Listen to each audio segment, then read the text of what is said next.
परत रथ तयार केला. माणसं मोजा, रथातले माणसं मोजा. 5 पांडव, 6वा कृष्ण, 7वी द्रौपदी, 8वी सुभद्रा आणि 9वी कुंती.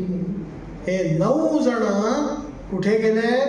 हस्तिनापूर नगरीतनं कुरुक्षेत्रावरती आले परत. कारण कुरुक्षेत्री शरपंजरी पडलेले होते. कोण? मग भीष्म पितामहांजवळ युधिष्ठिराने नेलं. युधिष्ठिराला नेलं आणि सांगितलं कृष्णाने, भीष्म पितामह हा युद्ध करायचं नाकारतोय. घडलेला सगळा प्रकार सांगितला. भीष्म पितामहांनी युधिष्ठिराचा हात हातामध्ये घेतला आणि 56 दिवस प्रवचन दिलं. किती? काय काय सांगितलं 56 दिवसात? सूत महर्षी सांगतात, राजधर्मान, दानधर्मान, मोक्षधर्मान विभागशः, स्त्री धर्मान, भगवत धर्मान, समासव्यास योगतः. राजधर्मान, दानधर्मान, स्त्री धर्मान, भगवत धर्मान, मोक्ष धर्मान, आपद धर्मान, एवढे धर्म सांगितले. पण कसे सांगितले? म्हणे समासव्यास योगतः. काही समास पद्धतीने आणि काही व्यास पद्धतीने. व्यास पद्धती म्हणजे विस्तृत. काही धर्म कसे सांगितले? विस्तृत. आणि काही धर्म समास पद्धती. कागदावरती समास असतो ना, कागदाचा कितवा भाग व्यापलेला असतो समासाने? सांगा भाऊ. 1/6. किती? काही धर्म जेवढे सांगण्यासारखे तेवढेच सांगायचे असतात. सगळ्या धर्मांची उकल करून सांगायची नसते. काही धर्म हे गुह्य धर्म असतात. म्हणून काही धर्म विस्तृत सांगितले, काही धर्म संक्षिप्त सांगितले. सगळे धर्म युधिष्ठिराने 56 दिवस ऐकले. अशांत असलेला दुर्योधन शांत झाला. कसा झाला? हे कोणामुळे समजलं आपल्याला? वैशंपायन ऋषींमुळे समजलं. तुम्हाला येत असेल तर म्हणा. वैशंपायन ऋषी म्हणतात, वैशंपायन उवाच श्रुत्वा धर्मान शेषेण पावनानि च सर्वशः युधिष्ठिरः शान्तनवं पुनरेवाभ्यभाषत.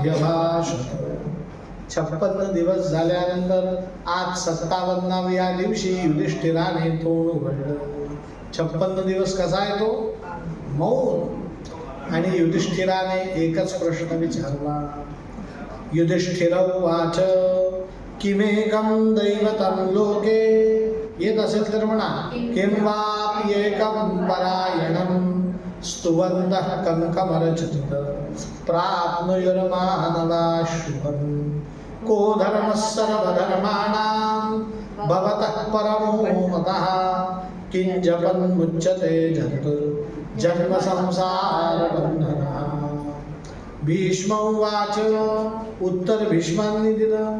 ते म्हणतात, जगत्प्रभुं देवदेवं अनंतं पुरुषोत्तमं स्तुवन्नाम सहस्रेण पुरुषः सततोत्थितः तमेव चार्चयन् नित्यं भक्त्या पुरुषमव्ययं ध्यायन् स्तुवन् नमस्यञ्च यजमानस्तमेव च.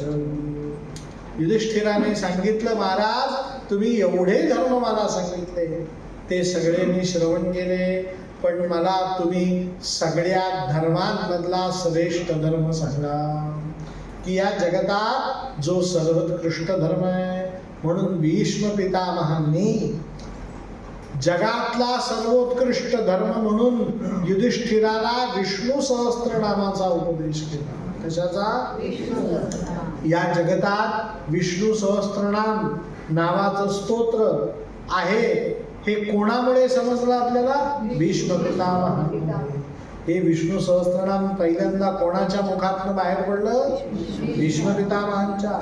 त्यांनी सांगितलं की या जगतात भगवंतांचं नाम घेतल्याशिवाय जन्मसंसार बंधनातनं आपली मुक्ती होऊ शकत नाही. लक्षात ठेवा, झोपलेल्याला जाग करता येते, पण झोपेचं नाटक केलेल्या माणसाला. आपण संसार बंधनात आहोत, पण संसार रूपी बंधनात आपण झोपेत नाही आहोत. आपण झोपेचं काय करतोय? परिणाम आपली मुक्तता कधीच होऊ शकत. आमच्या नाशिकची गोष्ट आहे. नाशिकला टाकळी म्हणून गाव आहे. समर्थ रामदास स्वामींनी अरुणा, वरुणा आणि गोदावरी या 3 नद्यांच्या संगमावरती 24 लाख गायत्री मंत्राचा जप केला. गायत्री मंत्राचं पुरुषचरण केलं. 13 कोटी श्रीराम जय जय राम मंत्राचा जप केला. एक मनुष्य समर्थ रामदास स्वामींची ख्याती ऐकून आला, म्हणे महाराज तुमचे मी प्रवचन ऐकतो, कीर्तन ऐकतो, पण काय करणार म्हणे, संसाराने इतकं धरून ठेवलेलं आहे की त्या संसारातनं माझी मुक्तता होऊ शकत. ते रामदास स्वामी वयाने तरुण बरं का, तरुण मनुष्य थोडासा अल्लड असतो. त्यांनी हसायला सुरुवात केली. क्षणभराने ते उठले, उत्तर काहीच दिलं नाही. एका झाडाजवळ गेले, झाडाला मिठी मारली. कोणाला मिठी मारली? आणि त्या माणसाकडे पाहून म्हणू लागले, अरे मला झाडाने धरलं, अरे मला झाडाने धरलं, मला सोडव, मला सोडव, मला सोडव. तो मनुष्य म्हणे, अहो म्हणे महाराज तुम्हाला कशाला झाड धरायला गेलं, तुम्ही झाडाला धरलंय. समर्थ रामदास स्वामी म्हणतात, मग बावळ्या तुला एवढं समजतं ना, झाड मला धरू शकत, मी झाडाला धरलंय, तसं संसाराने तुला धरलेलं नाही, तू संसाराला धरले. आणि म्हणतोय मला मुक्त कर, मला मुक्त कर. तू कालही मुक्त होता, आजही मुक्त आहे, उद्या सुद्धा मुक्तच असणार आहे. मग भागवतात सांगितलं की भीष्म पितामह म्हणतात, संसार बंधनात आपण, संसाराने आपल्याला धरलेलं, आपण संसाराला धरलेलं आहे. मग आपण संसाराचा त्याग कधी करू? ज्या वेळेस भगवंतांचं प्राणपणाने नामस्मरण. लक्षात ठेवा, संसार योग्य वेळेस सोडला नाही तर संसारच एक दिवस तुम्हाला सोडून देतो. उद्याच्या कथेत ही कथा विस्तृत येईल. एक तर तुम्ही संसार सोडा, नाही तर संसार तुम्हाला. VRS माहिती आहे ना तुम्हाला, त्या टाईप आहे संसार. असे आपण एक तर तुम्ही नोकरी सोडा, नाही तर आम्ही काढून टाका. गोपाल कृष्ण भगवान. मग भगवंतांच्या विष्णू सहस्त्रनामाचा उपदेश केला. युधिष्ठिराचं मन शांत झालं. एका शुभ मुहूर्तावरती युधिष्ठिराचा राज्याभिषेक झाला. युधिष्ठिर हस्तिनापूरचा कोण झाला? राजा. भगवंत 1 महिना राहिलेत आणि भगवंत आता द्वारकेला निघून गेले. परीक्षिता भगवंत द्वारकेला गेले. 5 महिन्यांचा कालावधी निघून गेला आणि आकाशामध्ये 5 ग्रह उच्चीचे असताना शुभ नक्षत्रावरती, शुभ मुहूर्तावरती, एका शुभ वारी दुपारी 12 वाजता, ज्याला अभिजित मुहूर्त म्हणतात, त्या अभिजित मुहूर्तावरती उत्तरा प्रसूत झाली आणि तिने एका सुंदर पुत्राला जन्म दिला. त्याचं नाव श्री परीक्षित महाराज की जय. त्याचं नाव खरं ठेवलं विष्णुरात. काय नाव ठेवलं? पण तो सारखा रडायचा, म्हणून कुलगुरूंना बोलवलं आणि कुलगुरू कृपाचार्यांनी त्या बालकाचं नाव ठेवलं परीक्षित. काय नाव ठेवलं? 2 अर्थ तुम्हाला परीक्षित शब्दाचे सांगतो, म्हणजे तुम्हाला कथा लक्षात येईल. त्याचं नाव काय ठेवलं? मोठ्याने सांगा. आता मी तुम्हाला प्रश्न विचारणार बरं का, तुम्हाला हे लक्षातच आलं पाहिजे. आमच्या घरात पूर्वीच्या काळी अग्निहोत्राची आम्ही दीक्षा द्यायचो, म्हणून आमचा आडनाव आहे दीक्षित. दीक्षा देणारे म्हणून कोण आम्ही? तुम्ही सगळेजण शाळा शिकलेत की नाही? तुम्हाला लिहिता वाचता येतं ना हो? म्हणून तुम्ही आहात शिक्षित. शिक्षा घेतली म्हणून कोण तुम्ही? पण मला लिहिता येत नाही, वाचता येत नाही, मग मी कसा अशिक्षित. पण तुम्ही लिहिता वाचता येतं, पण त्या लिहिता वाचता येण्यासारखे वागतात तुम्ही, म्हणून तुम्ही कसे सुशिक्षित. मी 4 शब्द सांगितले: दीक्षित, शिक्षित, सुशिक्षित, अशिक्षित. आता परीक्षित शब्दाचा अर्थ तुम्ही सांगा. परीक्षा दिली त्याने. परीक्षा परीक्षित म्हणजे काय? नीट सांगा, विचार करून उत्तर द्या. परीक्षिताला मुळात परीक्षित म्हणजे कोण? परीक्षित या शब्दाचा अर्थ सर्व व्यापक असा आहे. जन्माला आल्यापासून मृत्यूपर्यंत ज्याला सतत परीक्षा द्यावी लागते त्याचं नाव काय? मनुष्य जन्माला आला की डॉक्टर पहिल्यांदा काय घेतात? अरे रडलं का नाही, घ्या परीक्षा. ते बाळाच्या पाठीवर मारतात, जिवंत आहे का मेलं, काय घेतली आपली. आणि अंतकाळी अजून आहेत, इतक्यात गेले. काय आपली जन्मतः सुद्धा काय घेतली जाते? मृत्यू समयी सुद्धा काय घेतली जाते? आणि जन्म मृत्यूच्या मध्ये सतत संसार नावाच्या परीक्षेला बसून ज्याला सतत परीक्षा द्यावी लागते त्याचं नाव काय? मग खरे परीक्षित कोण आहे? आपण सगळेजण कोण आहोत? आयुष्यभर सतत काय देतोय? कोणाची परीक्षा संपली सांगा?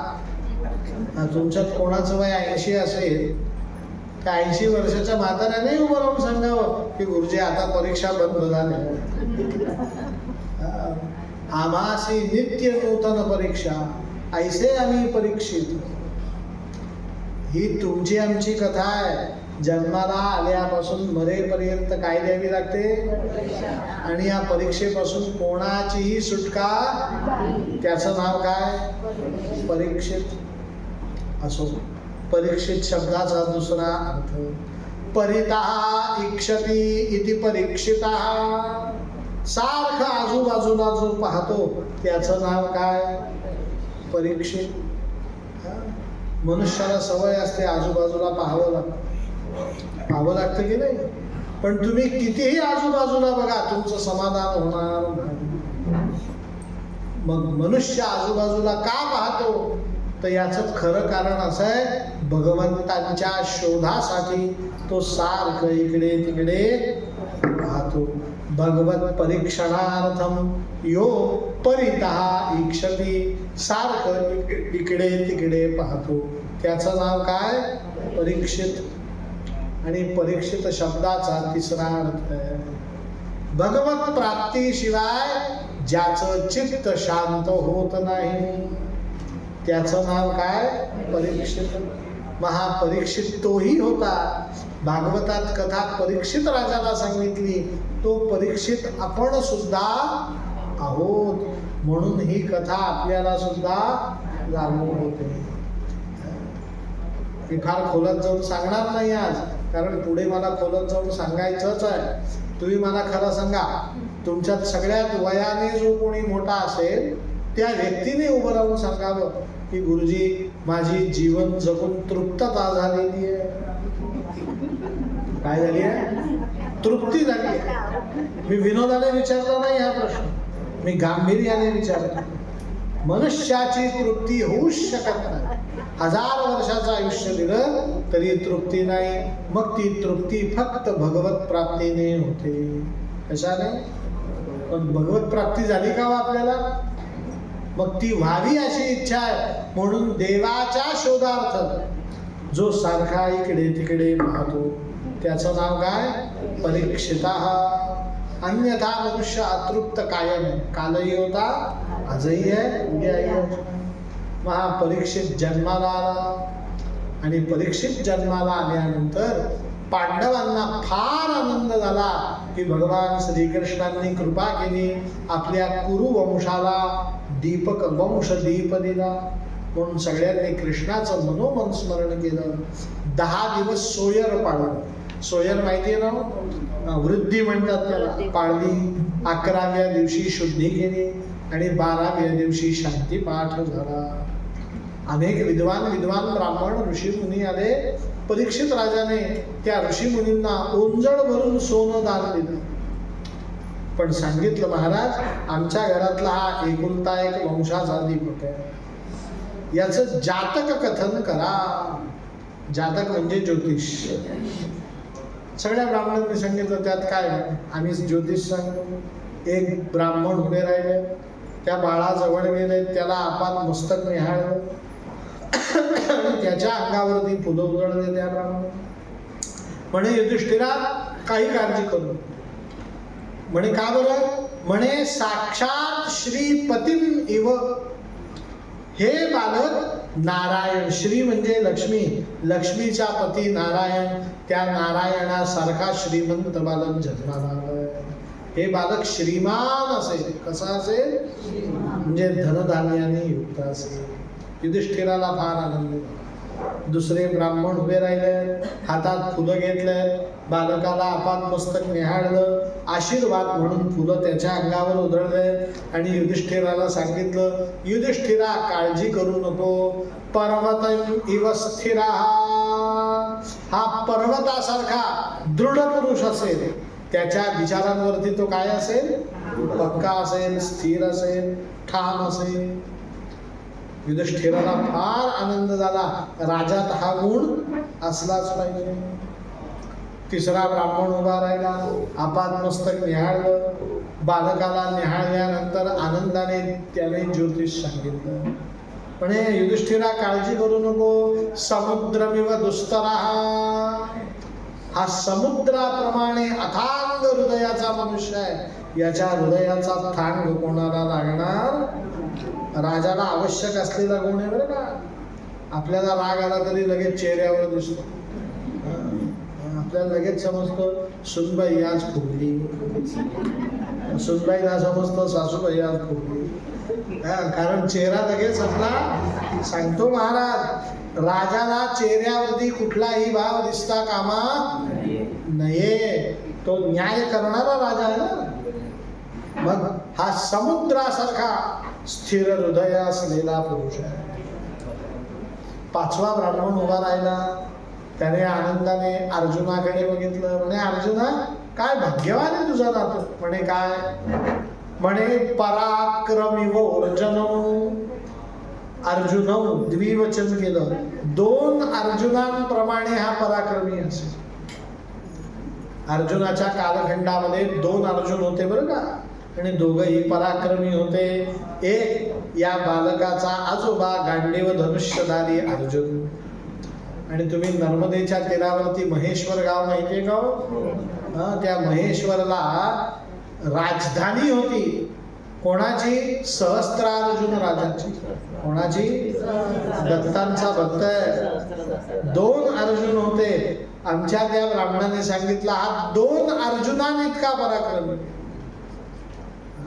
कोणाला आनंद होणार नाही. पण शेवटचा ब्राह्मण उठला, त्याने बालकाला पाहिलं, युधिष्ठिराला नमस्कार केला. म्हणे, मला काहीही ज्योतिष सांगायचं. युधिष्ठिर राजा आहे, त्याने लगेच ओळखलं. म्हणे, हे ब्राह्मण देवा, तुम्ही ओठापर्यंत आलेले शब्द मागे घेतले. खरं खोटं काय सांगा. तुम्हाला जातक कथन करायला सांगितलंय. भविष्य हे भविष्य असतं. पुढचा क्षण कोणाच्या आयुष्यात कसा येणार आहे कोणाला माहिती. जे काही असेल निसंकोच सांगा. त्या ब्राह्मणाने सांगितलं, मी ज्योतिष सांगितलेलं आवडेल, कारण माझं ज्योतिष थोडंसं कडू आहे. म्हणजे जे असेल ते सांगा. त्या ब्राह्मणाने सांगितलं, ऐका ना. तक्षकात आत्मनो मृत्यू द्विजपुत्रोपसर्जिता. या बाळाला ब्राह्मणाचा शाप लागेल. तो शाप सत्य होईल, तक्षक नागी येईल आणि याला दंश करेल. त्यातच या बालकाचा काय होईल? मृत्यू. युधिष्ठिराने सांगितलं मग यात चिंता करण्यासारखं काय? तुम्ही फक्त मृत्यूचं कारण सांगितलं. काय सांगितलं? हा, मृत्यूला काहीतरी कारण लागतच असतं. मृत्यू काही विनाकारण येतो का हो? काहीतरी तो काय करतो? निमित्त. म्हटलं का हो रामभाऊ कसे गेले? म्हणजे काही नाही, चांगले होते. सकाळी एक शिंका आली आणि ते गेले. शिंकेचं काय झालं? निमित्त झालं. म्हटलं रामभाऊ कसे गेले? म्हणे काही नाही, चहा प्यायला मागितला, चहा प्यायला आणि त्यांना वांती झाली. हा, मला पाणी आण म्हणून सांगितलं, मी पाणी आणायला गेली, इकडे त्यांनी मान टाकली. लक्षात ठेवा, हे फक्त काय, याच्यातनं काहीही साध्य होत. चहा पिताना मनुष्य जात असतात, आपण दिवसातनं 40 वेळा मारायला पाहिजे. तसं काही घडतं का? लक्षात ठेवा, मृत्यूचं फक्त निमित्त असतं. मृत्यूला काहीतरी कारण लागत असतं. तक्षक नावाचा नाग येईल हे फक्त मृत्यूचं काय कारण आहे. पण सिरियस बाब याच्यातली आहे, अशी आहे. युधिष्ठिर म्हणतो द्विजपुत्रोपसर्जितात, ब्राह्मणाचा शाप का लागला? कारण ब्राह्मणाचा जर शाप लागला तर 8 पिढ्यांपर्यंत तो शाप भोगावा लागतो. किती? गरुड पुराण जर तुम्ही ऐकलं असेल, शाप कोणाचाच घेऊ नये. काय सांगितलं मी? ब्राह्मणाचाच काय, कोणाचाच घेऊ नये.